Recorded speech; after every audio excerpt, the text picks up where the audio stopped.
नमस्कार, Asian public TV में आपका स्वागत है।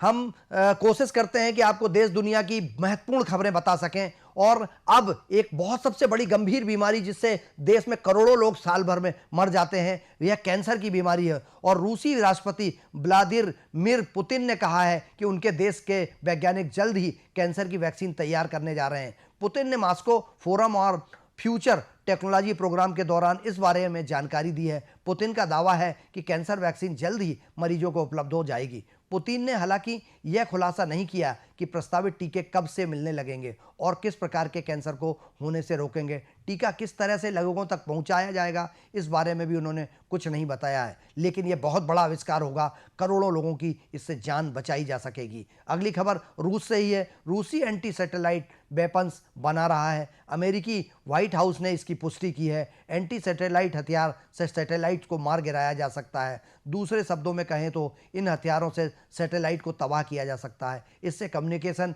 नेविगेशन, निगरानी समेत कई सुविधाएं बंद हो जाएंगी। अमेरिकी अधिकारियों के मुताबिक रूस ने यह हथियार अमेरिका के सैटेलाइट नेटवर्क को खत्म करने के लिए डिजाइन किया है। अधिकारियों ने माना है कि फिलहाल अमेरिका के पास ऐसे हथियारों का मुकाबला करने और अपने सैटेलाइट की सुरक्षा करने की क्षमता नहीं है, जो कि एक चिंता का विषय है। एक तरफ रूस जीवन देने की बात कर रहा है और दूसरी तरफ वही रूस जो विध्वंस लाने की ताकत भी पैदा कर रहा है। यह दोनों बैलेंस होकर देश और दुनिया को जीवन देने की बात करें तो ज़्यादा बेहतर होगा। अगली खबर, अमेरिका में भारतीयों की मौत की घटनाएं बढ़ गई हैं।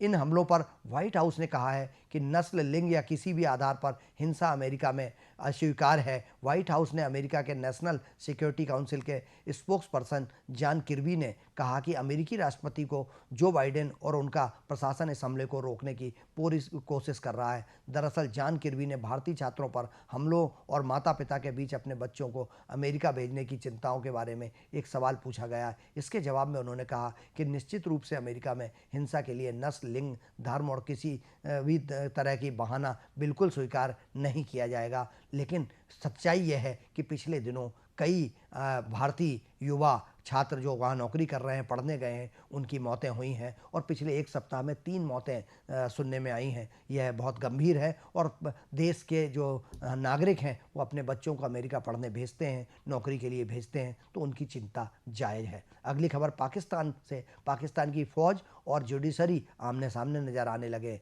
सुप्रीम कोर्ट के चीफ जस्टिस काजी फैज़ ईसा ने सरकार से कहा है कि वो कोर्ट और मुल्क को ये भरोसा दिलाए कि आर्मी किसी तरह का बिजनेस नहीं करेगी, क्योंकि उसका काम मुल्क की हिफाजत करना है। करीब 8 साल पहले पाकिस्तान के अखबार द डॉन न्यूज़ ने अपनी रिपोर्ट में बताया था कि पाकिस्तानी आर्मी 50 तरह के बिजनेस करती है और उसके कारोबार का दायरा बढ़ता जा रहा है।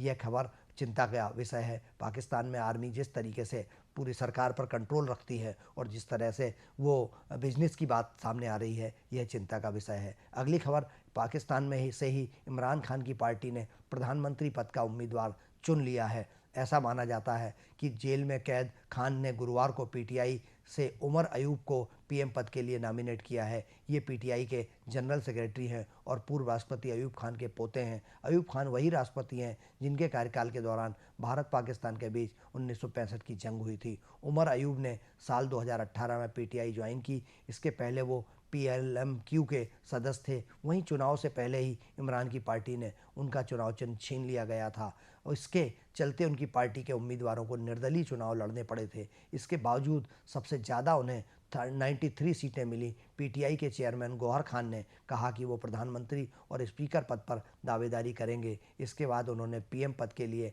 उमर अयूब को नॉमिनेट किया है। देखना यह होगा कि सेना ने ऑलरेडी इसके पहले कुछ लोगों को तय कर लिया है कि इनको बनाना है, तो कौन वहाँ चुना जाएगा, कौन बनेगा, यह तो आने वाला समय बताएगा।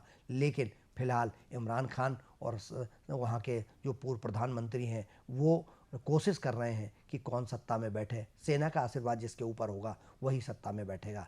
देश दुनिया की खबरों के लिए आप बने रहिए एशियन पब्लिक टीवी पर। फिलहाल मुझे अनुमति दीजिए। नमस्कार।